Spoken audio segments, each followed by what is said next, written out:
It's the Harris Football Podcast with your host, Christopher Harris. Welcome! Hey, everybody, welcome in. My name is Chris, and I like to shout kind of early in the morning. What's going on? Thank you for being here today. I'm psyched to be talking to you. We are, of course, doing 2 episodes of the little podcast that could per week here in July, coming up beginning on August 4th. That's a Monday. We'll be back to 5 episodes per week. If you haven't heard the previous 4 July episodes, you can go back. You got time and listen. I am very, very happy to have you here with me. Thank you, Dave Keller, Metamora, Ohio. Hey, Harris, you're invited to the very first meeting of the newly formed Underground Fantasy Football Parliament. Turns out, with enough money and powerful benefactors, we finally can legislate usage. Joshua Soares, Cranston, Rhode Island. Hey, Harris, you're invited to a tummy time play session with my lad McConkey. And then there's an absolutely beautiful picture of that little lad McConkey. Congrats to you, Joshua. Jason Katrensik from Bolger, Pennsylvania. Hey, Harris, you're invited to a Coldplay concert. Dylan Brigley from Canada. Hey, Harris, I have 2 tickets to the Coldplay concert. My wife doesn't know we would be going, but it shouldn't be an issue, and I doubt she would find out. Let me know. And Dennis from Oslo, Norway, sending a picture of people playing what looks like a pretty intense game of volleyball in the park. Hey, Harris, emailing you from the village of Hodalen, Norway, currently on vacation from Oslo, where you normally enter my earbuds. If you leave now, I think you can still make it in time to record your next podcast from the neighboring village of Vingelen, where they're holding a friendly volleyball tournament. I'll meet you there. It's BYOB. Dennis. And of course, in all cases, I accept, and I'll be there. So keep sending those invitations. Hey, Harris at harrisfootball.com. All right, what's on my mind? Many things. Everything is ramping up. We've got some announcements coming up on the show, working out all the details on those. And of course, Almanac Day. It's a week from Friday. Oh, it's August 1st. Oh, man, more than 3 months of work on this thing. It's just been me in my little head looking at this thing for so long. I can't wait for finally it to wind up with other people. I can't wait for you to read it. And that means I got to finish making it, but it's getting very close.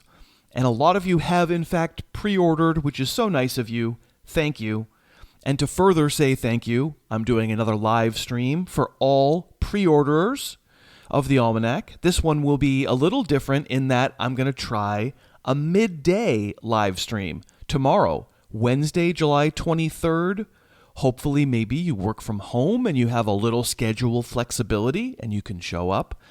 And really, my goal for this timing, it's 2 p.m. Eastern on Wednesday, July 23rd, is that maybe some of the yacht possums over in Europe, including but not limited to Dennis on his vacation, maybe you would have a chance to show up if you've pre-ordered. Because often when we do it, in the evening in the States, that means the middle of the night in Europe. So if you've pre-ordered, come on along, 2 p.m. Eastern, ask some questions. The sessions are really fun for me. You can ask whatever you want football-wise. You can ask about your very specific keeper or dynasty question. You can go as granular as you want to go. I'll do my best to give my opinion and help out. Often these live streams also, as you can imagine, diverge into fun, non-football things. So if you've pre-ordered, you'll get an email with a link about an hour in advance. That's Wednesday, July 23rd, 2 p.m. Eastern. And if that sounds fun and you think you'll be available, it's not too late. You can pre-order now at harrisfootball.com. And I thought I would read another profile. Actually, before I do that, here's another email. It's from Matthew. He says, how much for you to read the whole almanac and get the link to it? I'm serious. I have very limited time when I'm not working with my hands. I usually only have time to read a handful of the profiles. Like I would pay $100 for you reading the whole almanac like a podcast or an audiobook, which is a absolutely lovely email to get and a perfectly reasonable request. And it's one that I get, double-digit times for sure every summer. Reading the entire almanac out loud would be a bigger undertaking than you might think. I only know this because I've done audiobooks before for my own novels, Many of the people who've attended live streams with me over the years have heard the stories of how long reading that stuff out loud and getting it into audiobook shape takes. The almanac is something on the order of 110,000 words as currently constituted, which if you listened to the whole thing, by my conversion of how long my novels have turned into audiobooks, like it's that 110,000 words would be like 11 or 12 hours to listen to. And just to do the reading of it and the technical side of it and, not messing it up and all that, it would be, if War on Sound is any indication, it would be like 100 hours of my time to make an audiobook out of it. And plus I would feel pretty bad charging $100, so I couldn't possibly do that. So it's just time that I don't have. It's a perfectly reasonable request. I'm sorry. At least for right now, I can't fulfill it. So it's going to be a text-based thing. But I will continue to read profiles at the beginnings of these shows. And, maybe I'll hit on a couple that are most salient to you. How about the Ashton Genty profile? It goes a little something like this. We're not drafting him. Full stop. There's no universe where I'd spend a top 5 overall fantasy pick on a player who's never played in the NFL, and that's the investment it'll take to get Genty in 2025. This isn't about the player. It's about over-exuberance. It's easy to justify spending huge for someone like Genty before he ever plays in the league, provided you relinquish all pretensions to logic or objectivity. Hey, fantasy football's supposed to be fun. I like fun. I watched that guy in college, and nobody could stop him. I want to root for him to be an all-timer, and that's easier if he's on my fantasy team. I want to be the biggest hipster in my league on the cutting edge of the next big thing. If that's you, cool. I have no response to any of that. But using logic, deciding who to draft in a fantasy league is about doing a calculation in your head about expected value. What is each player's best case, and what's the likelihood that happens? What is each player's worst case, and what's the likelihood that happens? I personally don't make these calculations with math, but rather with a matrix inside my brain that gets a feel for the pros and the cons each player presents. We all do this, with every player, except rookies. With rookies, there's a certain segment of NFL fan that forgets there's any downside at all. In this perspective, you should always pay for the rookie's best case. And then, when he's not quite ready for prime time, or when his coaching staff doesn't put a full load on him right away, or when he gets injured because he wasn't prepared for NFL rigors, well, you get to blame someone else. Man, the Cardinals are just stupid for not throwing it to Marvin Harrison enough. Man, the Lions wasted that draft pick on Jahmyr Gibbs if they're going to platoon him. Man, the Chiefs are idiots for not handing their backfield over to Clyde Edwards-Helaire right away. As a prospect, Genty seems awesome and absolutely my kind of guy. He's on the smaller side to be a true bell cow, but runs with insane low-to-the-ground balance, wonderful agility, and sweet acceleration. He isn't a sprinter in the Gibbs mode, or a 230-pound bringer of pain like Saquon Barkley, but scouts say Genty's game incorporates elements from those star players. I comped him above to Alvin Kamara, mostly because that's who Genty himself says he models his game after. Matt Waldman says D'Angelo Williams is another good comp. I'm a believer. I think we'll get some incredible moments out of Genty in 2025, and there's no way I'll have him on a single team. But I am looking forward to 2026. And so then, in addition to Genty's profile, there also happens to be a Harris's research project, which there's like probably like between 18 and 20 of those research projects for different players throughout the book, where I do a deeper dive, usually into statistics. And Genty's research project is titled, Are Top 15 Rookies Always a Bad Idea in Fantasy? And what the heck, I'll read it to you. It reads like this. Based on the profile I just wrote for Ashton Genty, you might expect me to say no player has ever lived up to his first year hype. That's clearly not true. Here are the 6 rookies who've been taken in the top 15 of fantasy drafts over the past decade. And then there's a little chart, and it's Marvin Harrison, Bijan Robinson, Najee Harris, Clyde Edwards-Helaire, Saquon Barkley, and Ezekiel Elliott. And then the text continues. Things definitely started great with Zeke and Saquon. Absolutely worth it. Since then, within what I might call the intolerable hype era of fantasy football, the results have been disappointing. Of the last 4 rookies selected super high, only cousin Najee paid off, and his rookie year benefited from injury carnage at running back in 2021. Najee Harris's point total as a rookie would have placed him 11th among running backs last year. By no means does any of this prove that Genty can't hit his ceiling. He can. And if he does, the way Elliott and Barkley did earlier this decade, that'll be fun and awesome. But history tells us it's far from assured.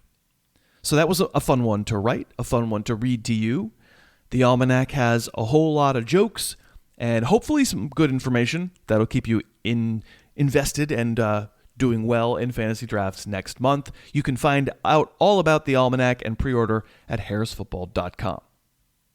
Today's kickoff. Okay, on today's show, we continue with our division-by-division previews of training camps that begin next week. In some cases, it's all happening pretty fast. Today, we're going to talk about the teams of the AFC South, which means Texans, Colts, Jags, and Titans. To help me with a look at these skill position players and what we might be able to learn about them in August, it'll be my pal Jamey Eisenberg from CBS Fantasy, a good man. I'm looking forward to it, and I thank you again so much for listening today. We are sponsored again by Fitbod. This morning, I got back into the gym the first time in 6 weeks. I was thrilled. I did take it easy, and I did use Fitbod. If you're a regular workout person, let's go. I love it. I really think you'll get something out of Fitbod. If you've wanted to start getting a little more into being fit, Fitbod is also great for you. It's an app. It's on your phone. It's like having a personal trainer in your pocket, except 1 year of Fitbod costs less than 1 session with a personal trainer. So basically, Fitbod designs me workouts. I tell it what equipment I have available, if any, and also what my goals are, and Fitbod mixes up my workout routine, so it's always interesting. If you're a beginner workout person, that's great. There are like 1,000 videos to make sure that your form is good and you know what you're doing. All I can tell you is it feels good to move, and if you stay consistent with it, Fitbod really helps with that. You will notice results and you'll feel better about yourself. Get in shape this summer with Fitbod. Join Fitbod today to get your personalized workout plan. Get 25% off your subscription or try the app free for 7 days at fitbod.me/Harris. fitbod.me/Harris. fitbod.me/Harris. Today's guest. What would you do if I named Michael Thomas my number 1 post-hype sleeper on the pod? Would you drive up the coast and want to punch me? Oh no, instead you'd support my bogus pick. Yeah, oh, I have a little help from my friend. His name is Jamey Eisenberg. Have a little help from my friend. He talked for like 8 minutes about how I was right. I have a little He's help my friend, and he's here to from give my me a little friend. help, and, Oh, my you know, Michael Thomas won't be involved. It's Jamey Eisenberg. You can find him on Twitter, at Jamey Eisenberg. You can find all of his great work at CBS Fantasy, and the CBS football pod is going on right now, and as we get into August, there's going to be the telethon, which I hope I'll be a part of, and so much more content coming out of CBS. Hi, Jamey. How are you, sir? I'm good. I'm healing. We talked beforehand. I let it be known to the Yacht Possum community about my poor ruptured disc, or I guess no, they call it like a, what do they call it? It's not a ruptured disc. It's like a herniated disc. Painful. Just sounds painful. Yeah, it hurts, but less. And I went to the gym today for the first time. I didn't do much. You would have laughed. You and Adam would have laughed at how little I lifted in the process of doing this. But you know, baby steps. Got to get back into it. I can move around a little more now, so I guess that's exciting. How are you? First off, I would never laugh at you, and Adam is too terrified to laugh at you. So there would be no laughing going on. We would probably just be like, eventually he's going to get strong again. Like, you know, I'd be encouraging you, and Adam would be like, yeah, I'm not going to say anything negative. So Speaking of Adam, you guys are doing an awesome thing. You're expanding the FFT Open football leagues, and people can be in actual leagues with their favorite expert. And I'm in one of these, and the listeners can do absolutely nothing about it because it was on Monday that you guys opened the floodgates to all these leagues, and mine filled right up because the opossums are amazing. Yeah, we really appreciate that. We appreciate you, taking part in it, and your audience, filling up as quickly as it did. And there are still some open spots for some of the other analysts around the industry and some of the guys at CBS. It's not just our fantasy crew. It's some guys from our Cover 3 podcast, for example, which is our college football podcast, which is awesome. Some of our other CBS personalities taking part, some of our hosts, et cetera. And really just the goal is to raise money for St. Jude. It's been part of our draft-a-thon, which we've done now for at least 10 years, if not more. Yeah. And every year we try to raise, as much money as we can to help St. Jude in their fight against, cancer and cancer research. And it's, people like you that are helping us out, and you've always been gracious with your time and taking part in our draft-a-thon league and being on the draft-a-thon itself. And so for your audience to jump in like that, it's just, absolutely amazing. So thank you and thank your audience. And it's going to be a fun time. It's a fun league. And, it's like I think I could say this, like a mini Scott Fishbowl. Right. Scott's a part of it as well. Yeah, he explained it to me that way, yeah. Yep. So, Scott's given us his blessing to, steal his blueprint. And it's all for a great cause. And that's really the most important thing. Yeah, I just want to say thanks to the 11 people I'm going to be in a league with because you dished out some cash that is all going to go to St. Jude's, which is just incredible. And I'm really looking forward to that league and that draft. And now we press on. We at this moment are at the halfway point of previewing training camps because we've done the 2 East divisions, we've done the 2 North divisions.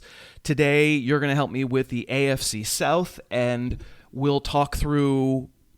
I always say, like, no opinions. You're not allowed to have any opinion. Only tell me how your opinions could change during training camp. Of course, that's stupid. But we are focusing particularly on, because there's so much noise, and every year it seems like it's worse, and so much overreaction to every little blurb and every word out of anybody's mouth that, the ranks go crazy when somebody lines up out wide a couple times extra during a training camp session or something. So my goal for these 8 podcasts in July is to try to focus in on the things that will mean something in August, and then try to remember when we say that things probably won't mean something to us. We'll start out with the Texans. And I gotta say, I think the market will treat it as though it doesn't matter, the wide receiver situation there. And I think I'm going to disagree because, last year we sure cared about Houston's wide receivers. It was a bunch of different guys. Stephon Diggs was there. Tank Dell was still upright. Nico Collins hadn't quite become the total alpha, but it had been a great offense in 2023, and so we assumed there were going to be multiple receivers that would be valuable to us in 2024. It didn't work out that way. I don't think CJ Stroud got bad, and clearly Collins is going to be like at least a second-round pick, no question. But who lines up behind him? Christian Kirk, either of the 2 rookies, Jaden Higgins, Jalen Noel, someone else. Like, to me, that actually matters because I don't suspect that Houston's pass game is going to be as anemic. I would agree. And I would even sort of push back a little bit on your point that it wasn't as good as, maybe it was advertised, because Stephon Diggs wasn't awful before he got hurt. And maybe Tank Dell didn't take the step forward as much as, some people hoped. But, with some of the regression from CJ Stroud, he actually statistically was not awful when everybody was there. You had the hamstring injury for Nico, and then obviously the ACL tear for Diggs. And then when everything just sort of fell apart when those guys were missing, clearly, you can see why Stroud's numbers went, as bad as they did. So I agree. My biggest concern with the whole team is really just the offensive line. So that's something I think, is worth keeping an eye on. They made so many changes, and we'll see if it's for the better. I don't think you take Laramie Tunsil off the team and the line as a whole gets better, certainly that side, but we'll see.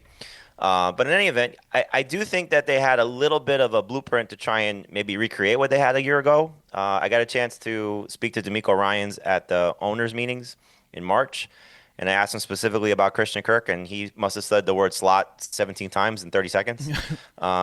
So, this was pre-draft, so they didn't even have their, 2 rookies in play at that point. I would guess that Higgins is probably the guy who ends up winning the starting job if you're talking about the second outside guy, based on how the profile is for him and versus Noel. So when they're in three receiver sets, I guess you'll see Kirk shift inside, which I think is where he's been more successful. So yeah, it's really a fascinating offense as a whole. Because of, I think, the perception of the passing game. It's like everybody's propping up Nico Collins. Like you said, he'll be at worst a second-round pick. Stroud, I think, will be one of the better value picks on draft day. And certainly if he goes undrafted in a lot of one-quarterback leagues, you'll see him, if he has a big week one, which wouldn't be a surprise, one of the more added players off waivers. And Kirk is a late-round pick at this point. Higgins in some cases doesn't get drafted, depending on how deep your bench is, which I think is a mistake. So yeah, I'm fascinated to see how this all plays out as well, and hopefully we get something in camp that gives us an indication of, okay, if Kirk is inside, does Higgins win that outside job and have a chance to have one of those underrated rookie seasons like we saw from a few guys last year? Yeah, so I can't imagine. I mean, let's face it, three wide is going to be their base formation. That's unless they are a disaster or completely banged up, they're going to play a lot three wide, and I'm 100% with you. Christian Kirk last year, granted, in Jacksonville, but this is what the league has decided he is. 79% out of the slot. That's 97th percentile among all receivers. Like, he is a pure slot receiver.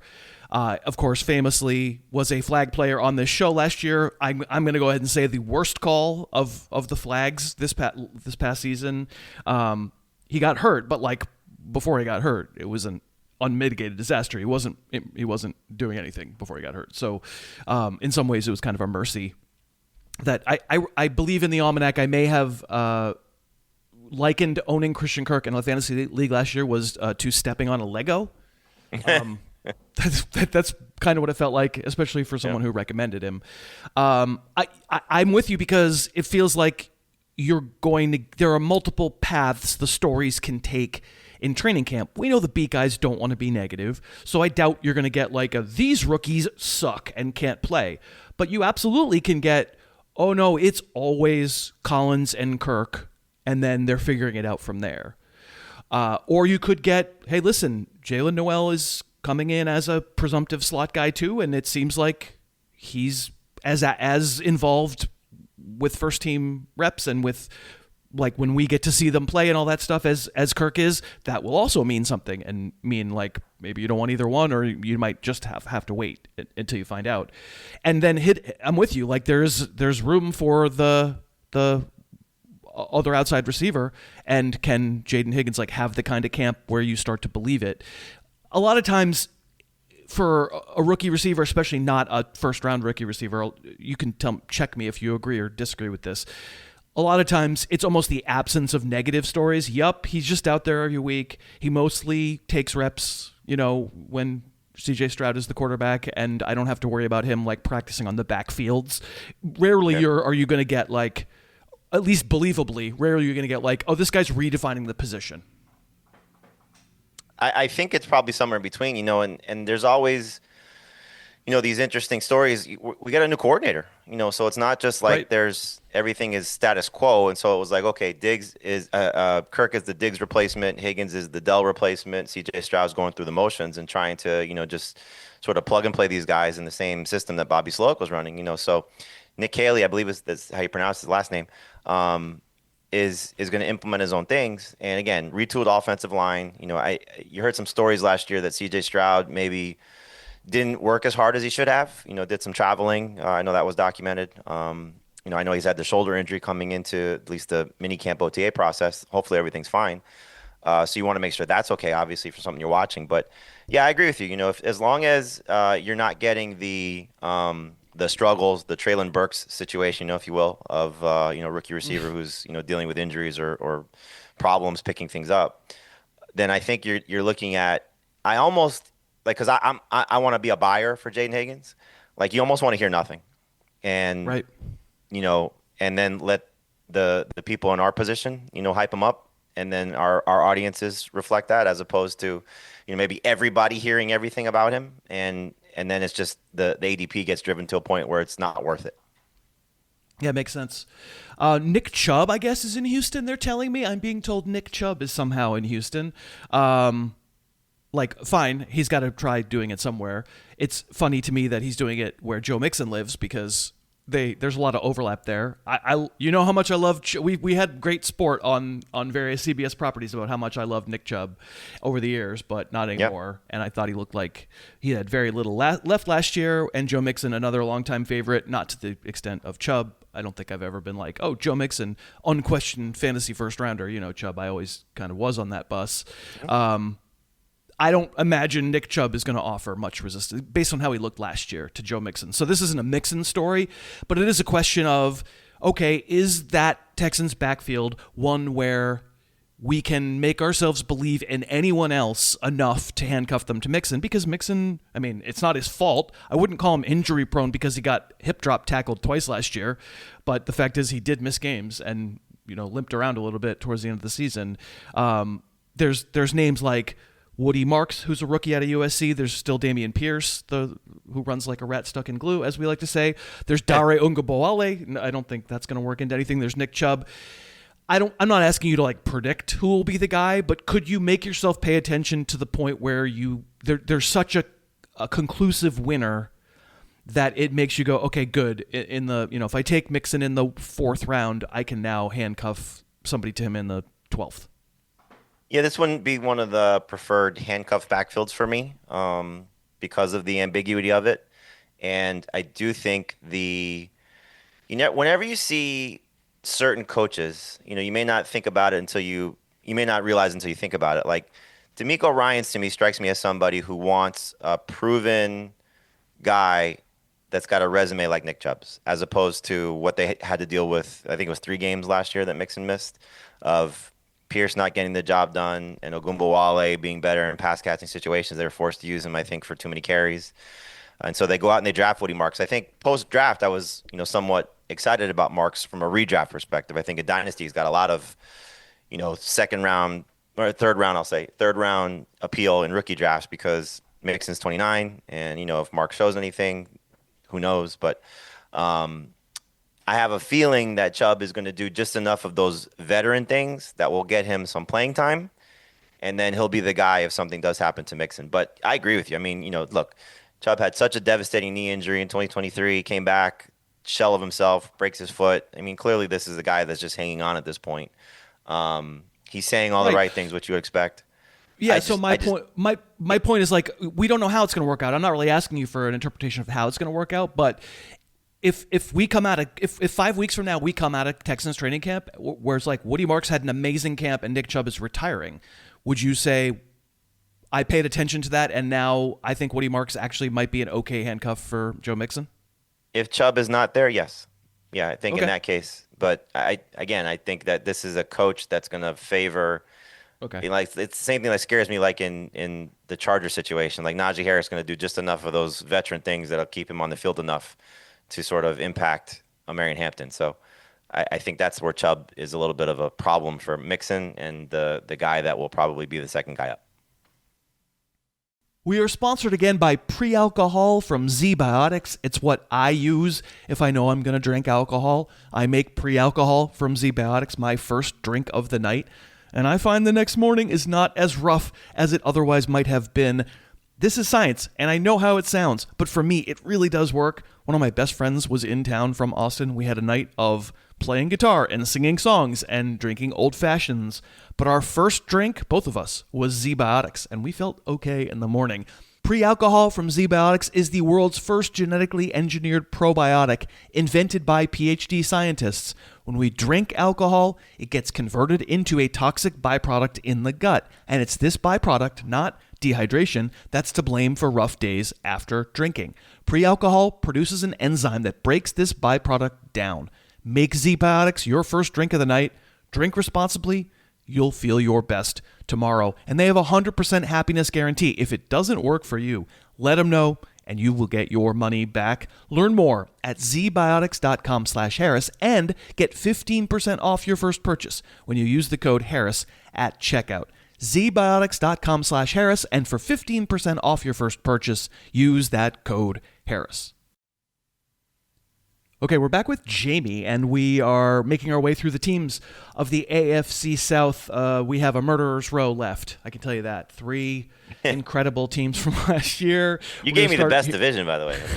I mean, it all just worked out. Well, I just know you got to dig deep, with these divisions. Next, let's face it, Pat Doherty on Friday is not NFC South, not great either.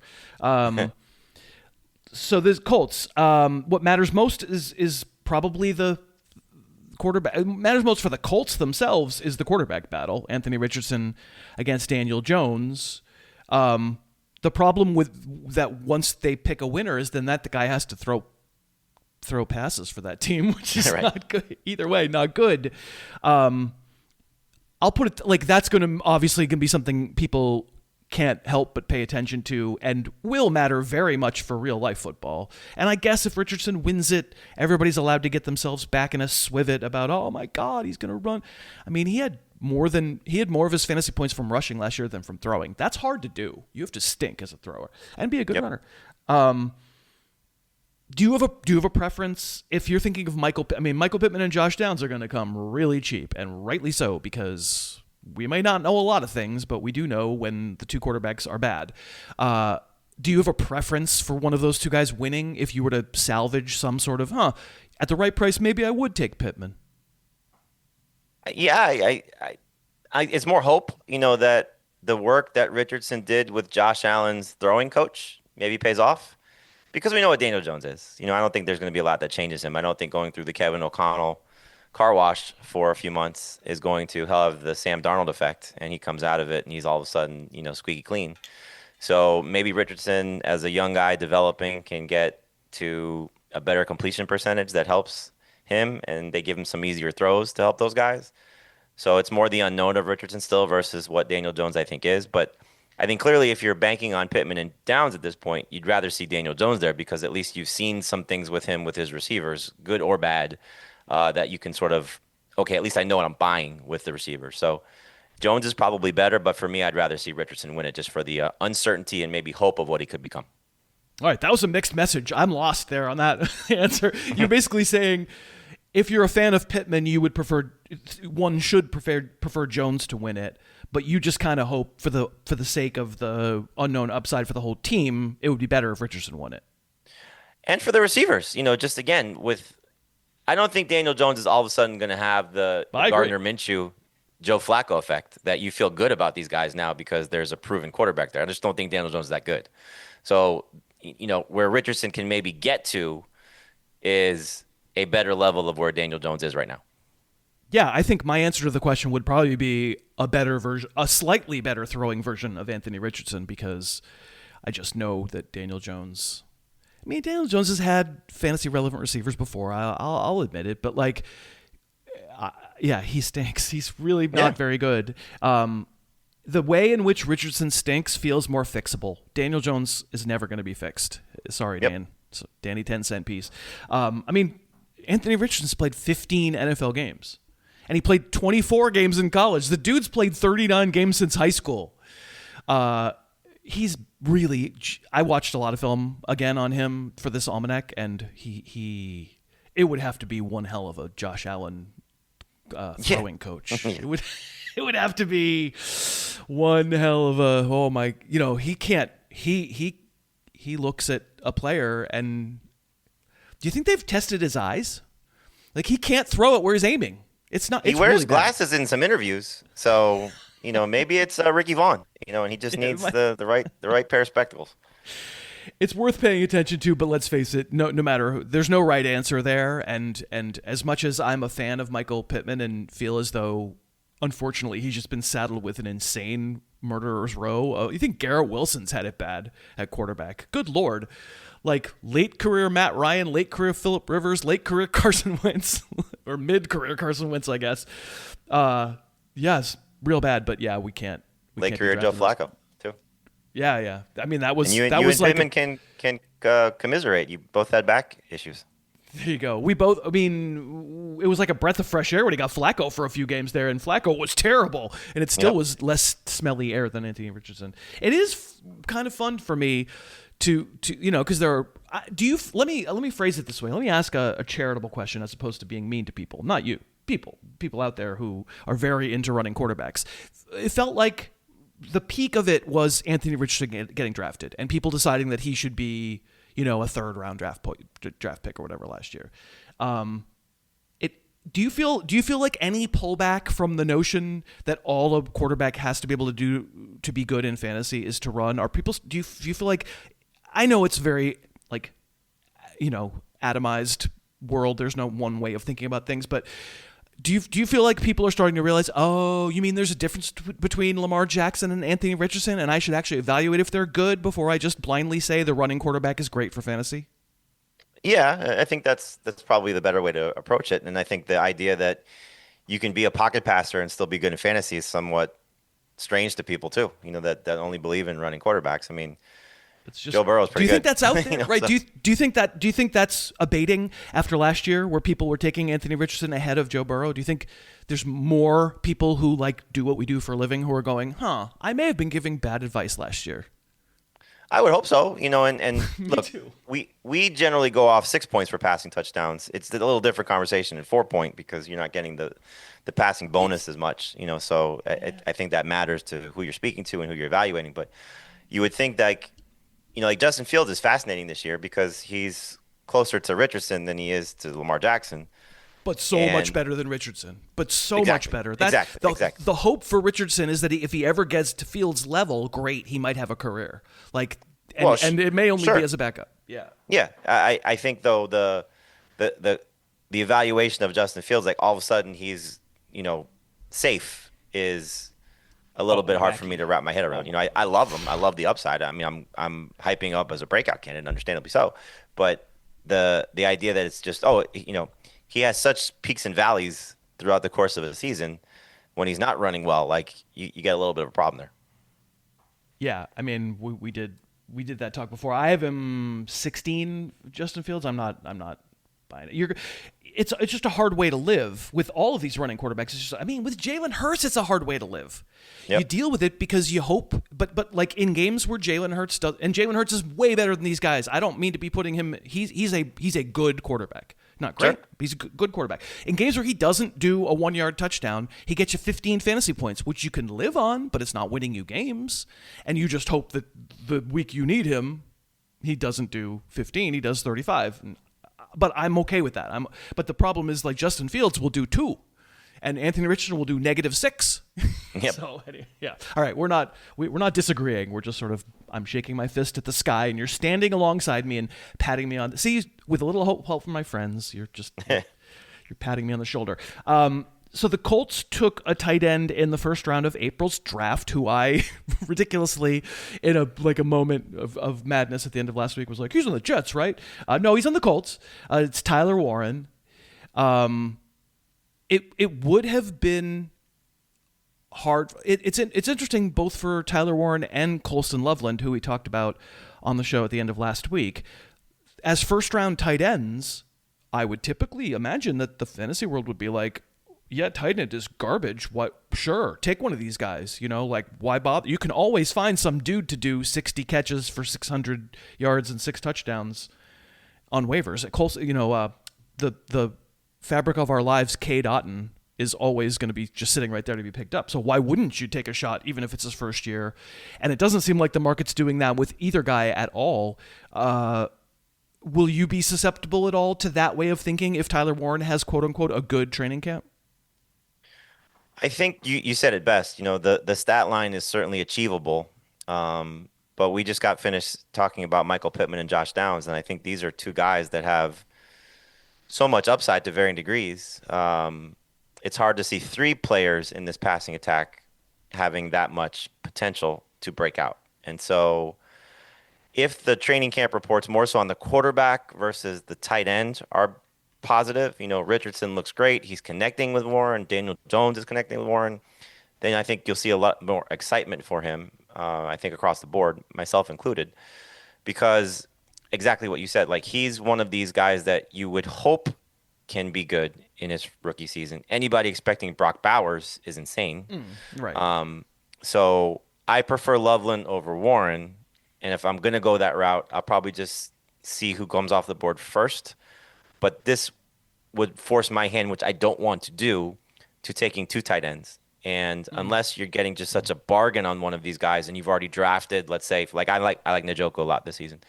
If you get Njoku at the right price, and in some cases his ADP is behind, depending on where you look, his ADP is behind Loveland and Warren, then I'll take a flyer on one of these guys. But they're not, even though I have them ranked in the top 12, I'm not overly excited for their redraft potential. I think just, again, the quarterback situation is so bad. So if you're getting positive quarterback reports, and then the secondary part for me would be connecting with this guy, then I'll be more excited about it. But for now, it's just, more cautiously optimistic at best. Yeah, I have 9 and 10 at tight end. I haven't had a Njoku. I think Njoku is kind of a bum. But I have 9 and 10 for exactly the reason I said. But it's a way of saying I actually don't think training camp is going to change that much. Because to be the tight end 9, you don't even need 600 yards and 6 touchdowns. Tight end is such a horrible position that if you're going to wait, obviously, if you're going to spend the very early pick, okay, good, you're set. You don't need to be shooting for upside. But if you're going to wait, and I almost always do, because I'm not taking Brock Bowers in the first, I'm not taking Trey McBride in the second. So, I'm looking for the dude to go bananas. And I grant you probably Njoku has more chance to go bananas than I'm giving him credit for. But I just know what that ride is like, and I'm hopeful that you just get the accidental Sam Laporta season where you go, oh, they're just way more.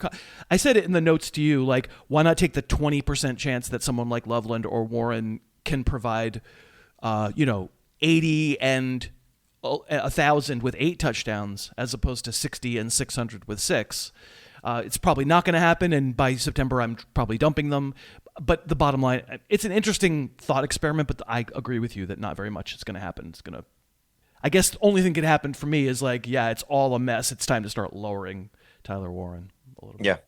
That's why I like Loveland better, just because I think you said the one name, and Ben Johnson was able to do it with his tight end, and it's almost like just a reset button in Chicago. So why not take the guy that was drafted first? They had the choice of the 2, and got the coach that can, maybe replicate that again. Right. That's a good point. All right, the Jags. We'll get to the receiving core in a second, but I think in training camp, the backfield is probably a bigger story because, oh my God, what the heck are they going to do with their backfield? Because, Travis Etienne, a consensus second-round pick last year. I had him there too. He had an amazing 2023. Tank Bigsby, Cartavius, we call him the map maker. He had no effect at all in 2023. And if you didn't know who they were in 2024, I swear anybody with a fair set of eyes would watch them on film and say Bigsby was the better player than Travis Etienne. Yep. It's a new coaching staff. I don't know what they think. And then they also take, I don't know if Bashul Tutin, for a little while there, I actually tweeted out a little question that I asked Google, is Bashul Tutin in the Hall of Fame? And it assured me that he was not yet in the Hall of Fame, although people certainly were treating him as though he is. I don't know how it's going to work out. I frankly, unless you have a really strong take on how it's going to work out, I don't even need to talk about it other than to say I will be paying very close attention to how it all shakes out in camp. I totally agree. I would love to see Etienne sort of step forward here, just because of how you laid it out. 2023, he was looking like a guy that had a chance to be, special in this league, and then significant step back. Offensive line was a problem. Coach was a problem. Bigsby's emergence was a problem. I think Tutin, with his fumble history, is going to sort of show itself at some point. That's going to, be an issue. So Etienne's the guy that I'm hopeful for. But yeah, that's it's definitely something that I think this is where fantasy and reality don't match up, because I think more people would want to see what Travis Hunter's doing. I think the fantasy community is going to be a little bit more curious about the backfield. We are sponsored by BetterHelp. If you've been feeling stress at work, believe me, I can understand it. This is my busy season. You can imagine the many irons I have in the fire, dealing with all the tasks that are necessary to make this show and also everything else. And sometimes it feels kind of embarrassing to feel stress over it. Like, so many people have the right to be stressed more than I am. I got it pretty good. But that's just silly. We all can feel stress at various times. And starting small to deal with it, just taking 10 minutes to sit in the sun and breathe, developing routines to deal with it, that can really help. And talking about it can help too. I have therapy this afternoon, my first session in a little while. Just saying stuff out loud to another person, making it make sense, it can really help with stress levels, at least for me. BetterHelp can help you do that. As the largest online therapy provider in the world, BetterHelp provides access to mental health professionals with a diverse variety of expertise. And my listeners get 10% off your first month at betterhelp.com/Harris. That's betterhelp.com/Harris. betterhelp.com/Harris. Okay, we're back with Jamey, and we're talking Jags. And right before the break, you mentioned it, the receiving core. You know, they had Brian Thomas, the guy who would absolutely go ahead of Marvin Harrison right now as the top receiver, and who knows, maybe neither one of them would be. It would be Neighbors and then Brian Thomas, but they nailed Brian Thomas. Awesome pick. And they have the number 2 overall pick, who they traded for, and it's Travis Hunter. So, oh my goodness, how in the world is the Heisman winner? How is there not hype on Travis Hunter? And it turns out, of course, that nobody's actually sure how much offense he's going to play, which that it seems like a requirement to be good in fantasy, to catch passes.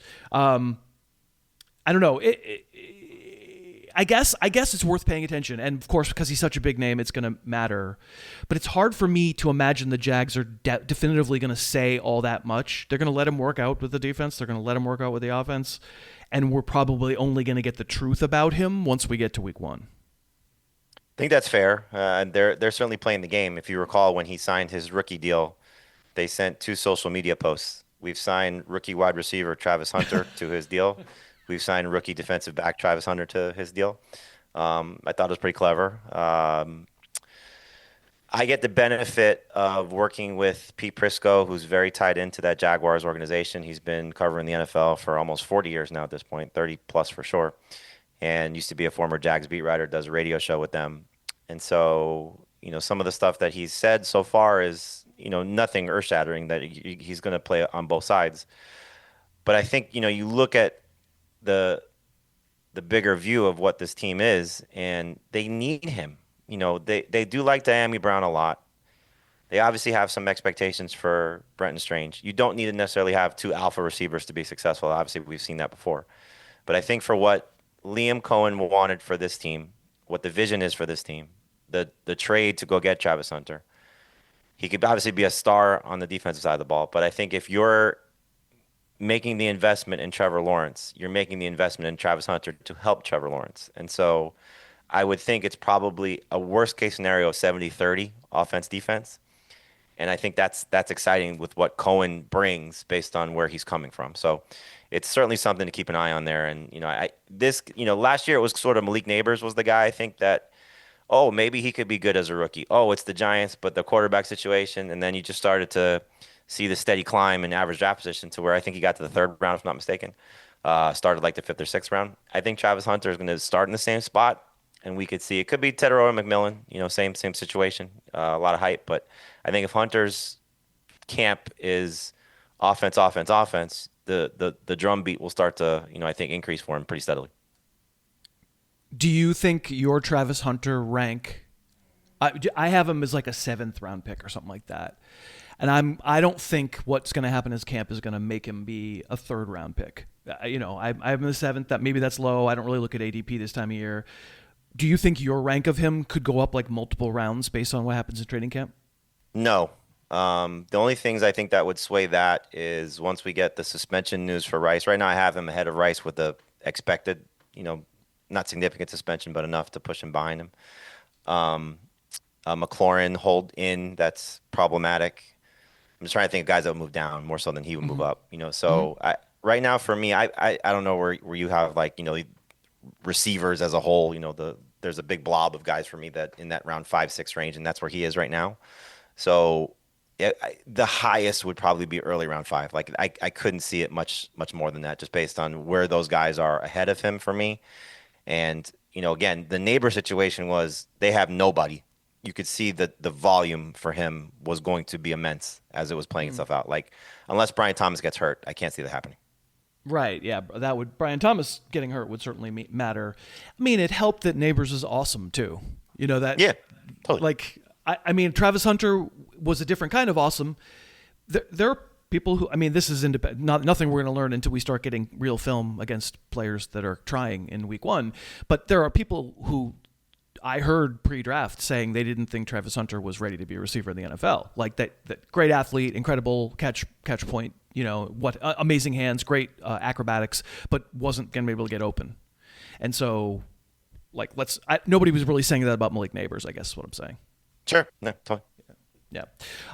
Interesting, but probably not one so much for training camp, unless they come out and say, you know what, we've rethought it, and he's a corner this year. That would be a bit of a. Do you? I mean, we're doing can you believe we're like a half an hour into this interview and I haven't bragged yet about winning the IDP league? Feels like an oversight on my part. We're doing the IDP league. It hasn't disbanded because I won it last year, right? No, I you know me. I'm always late minute with those invites. No, it's not. We're not. Yeah. It's July 22nd. We got a month before we have to do that draft. I mean, I have. Hey, what date? Here's the draft date for some drafts, and I'm like, what? Yeah, exactly.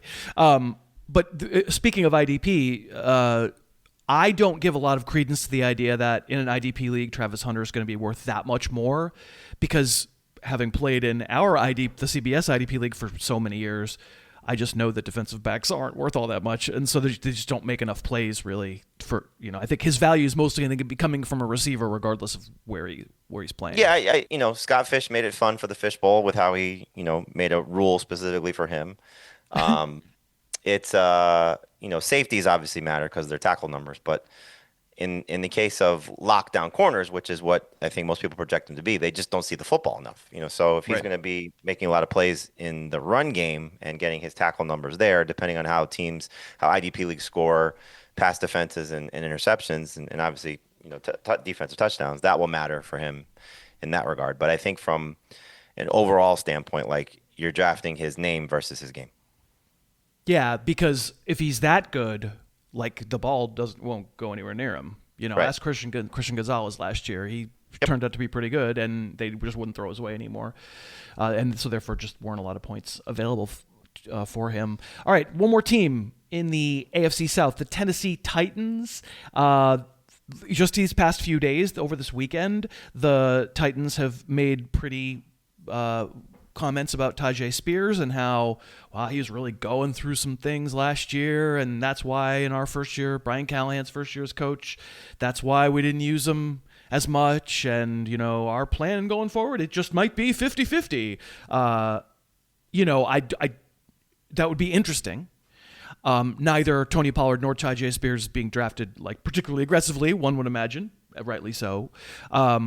Is there anything in training camp other than the blah blah blah, the coach speak, that can turn it around in your mind to change your way of thinking and say, wow, I need to start ranking Pollard and Spears much closer to each other? Nothing training camp. I think they've said it all for 2 years, really. So when Callahan took the job, I remember, I get the benefit of going to the owners' meeting. So, I get a chance to speak to as many coaches I can get to. And Callahan was one 2 years ago that I sat at his table and asked him about his running backs. And he said exactly what you just referenced and said the same thing this offseason. And it continues to. And it's not just him. It's almost everybody on the staff. So it seems like they have a plan for these guys. Now, Spears clearly missed time due to injury last year. And when he was concussions. out. You saw it. Pollard's numbers were significantly better. Makes sense. I'm more interested in Spears drafting him just because of the value, because I do think that if they're both healthy, you're getting, almost a 50-50 split. Spears had the one game Pollard missed, and he had like 23 total touches, so they clearly leaned on him in that role. I think it was 23 total touches. And I think he's going to get a little bit more opportunity in the passing game from a better offense. The hope would be just the offense is better, and as we know, Monday they place Will Levis on injured reserve, so don't have to worry about that nightmare anymore. So hopefully Cam Ward is good, and they have an opportunity to score more points. The weird thing was, and this is something you're not going to know in training camp. This will be a week one and on thing. Spears was getting goal line opportunities. I know. You wouldn't think that he's that guy, but if they view him that way, and so he's getting maybe some cheap points, getting the receptions, and if something happens to Pollard, you see like a lottery ticket. That's why I tend to gravitate a little bit more towards Spears. Where Pollard tends to go, I'm still looking at receivers. He's in that Isaiah Pacheco, Caleb Johnson range for me, and I like those two guys better. I like Judkins better before the situation arose with him. So I usually pass on Pollard, but he's not a bad fallback option if you go zero RB or hero RB just because of he should still get more touches. I just prefer Spears at the cost. So the Titans had the league's fewest running back carries from inside an opponent's 3. I guess that happens when your offense is just terrible. Yeah. They only had eight of them. Tony Pollard got 3 and converted 1. I mean, this has been a problem since his Cowboy days.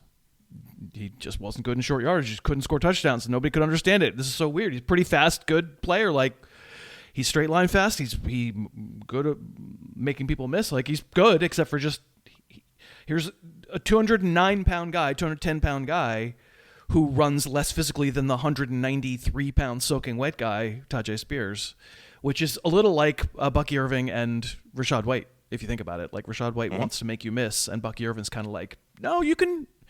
Good luck. If you catch me, you're going to knock the crap out of me because I'm tiny. I'm going to go flying, but I'm just going to run straight ahead and not worry so much about. And I feel like that's Spears' blessing and curse in that. Yeah, that's how he got concussed last year. He certainly took a big hit. I have them way spread apart.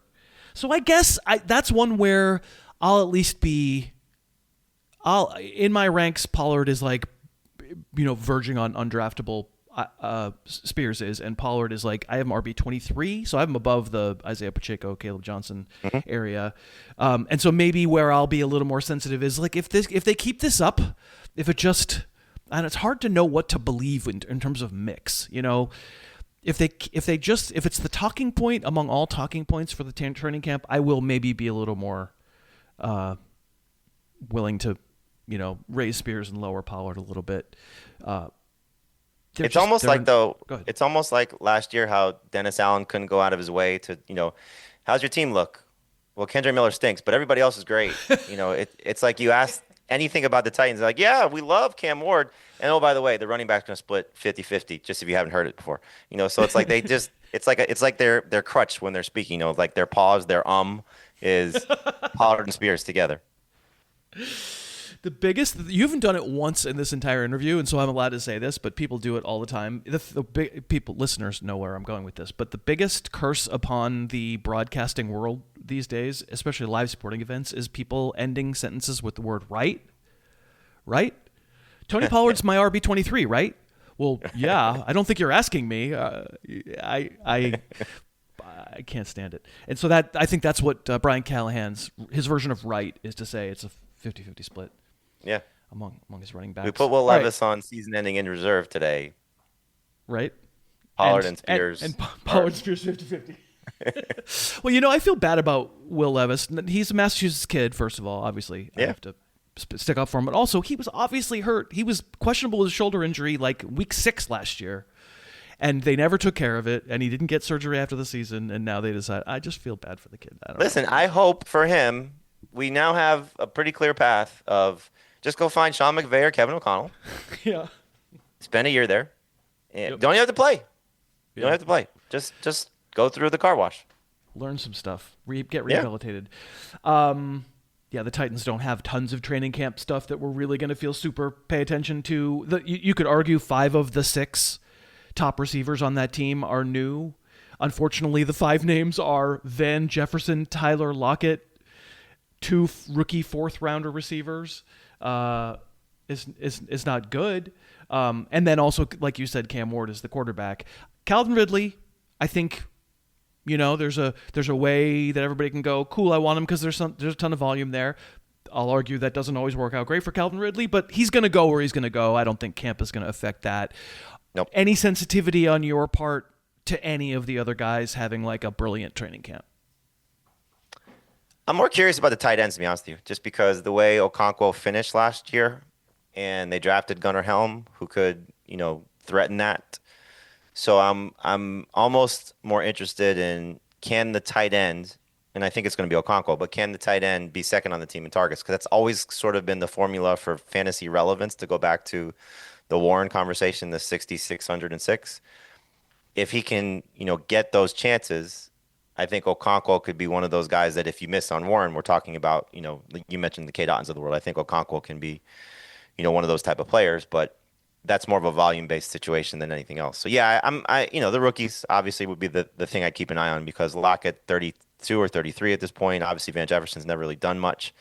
So if the rookies stand out and develop that rapport with Ward, and I'd also throw in the undrafted guy, because there's a history there of Restrepo, of the rapport is established, and he could be sort of why wasn't he drafted? Oh yeah, he ran that slow 40 time, but they put these two guys together for a reason, so he could be a little relevant at some point. But yeah, that's really the young guys that would be the thing that I'd be focusing on. And you could throw Helm and even Okonkwo in there, but just to see if any of them can emerge.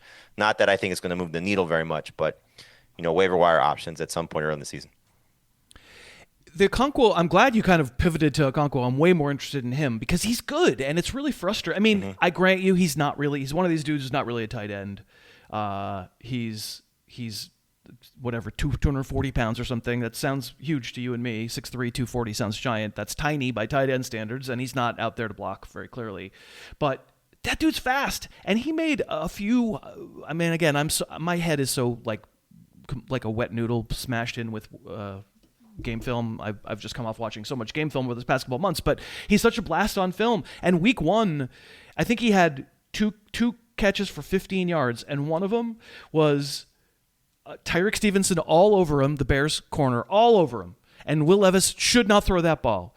And Okonkwo scores a touchdown coming back to it, and you just see, like, that's insane. That's amazing. I know he also has drop problems, but your point being that, like, compared to someone like K. Dotton, who's kind of relatively speaking, kind of a thud, and he's always going to max out at 60 and 600, Okonkwo, there's a world where if everything went right, he could be so much better than that, but like it's now 2 coaching staffs who kind of he's out there a lot. They just refuse to like focus on him at all. I would be thrilled if they would. He could be Jonnu Smith. It doesn't take much for these guys that are so athletically gifted to, I guess I shouldn't say athletically gifted, because you're right, he does have an issue catching the ball, which is important. So did Jonnu, though. He was the fastest guy at the combine at his position, and if used correctly, it may take until Arthur Smith figures it out, that, I got to get him too. But, Mike McDonald type of situation where, okay, just give him some easy throws and let's see if this works. And look, again, you see another, to me, tired narrative is, young quarterbacks, rookie quarterbacks always lean on their tight ends. So I don't think that's going to be the case for Warren necessarily. I don't think it's going to be the case for Cam Ward on the other side of it. But I do think that if you look at Ward at Miami, another guy that's in the news recently is Elijah Arroyo, was a big part of what he did. And again, there's not a lot of, you could say Lockett's proven clearly, but obviously it's a wide open, canvas of somebody can be that second guy, and would not shock me if that's Okonkwo, which again, I don't think is going to get drafted in a lot of leagues, but certainly can be not the Isaiah Likely week 1 type game. But if he has that type of performance, just where eye-popping numbers, everybody's going to go pick him up. Yeah, it's not one that we expect the needle to get moved that much in training camp, but just sort of a wish casting that I would love a world where he got used more, and like he would be more interesting than your typical like Gary Barnage. His mashed potato mountain is what we called him around here. Like, just the big lumbering doofus. I mean, Tucker Kraft, I got to admit, kind of Tucker Kraft's a really good player, and like, what a blocker. Like, he actually is a tight end, fantastic player, but like all he's doing is running cul-de-sac routes, 5 yards turn around. And these guys who have more athletic ability than that, it's fun to imagine. I'll at least be susceptible once the games start. I agree with that. We made it through this wonderful division that has some fun things to pay attention to, I think. And you can find Jamey on Twitter at Jamey Eisenberg. Most of you, I assume, are, if you're on Twitter, you're following him there. And listen to him and Dave and Heath and Adam and all the people who make up the CBS Fantasy property. They're doing podcasts now. They'll be doing more in August. And I'm sure at some point I will appear on one of them. Thank you for doing this, Jamey. My pleasure. It's always fun to talk to you. I learn a lot. Your audience is great. Again, thank you for their contributions to our St. Jude Draftathon, and I look forward to you beating me in leagues once again. So now you're in another one I got to worry about, which is just awesome.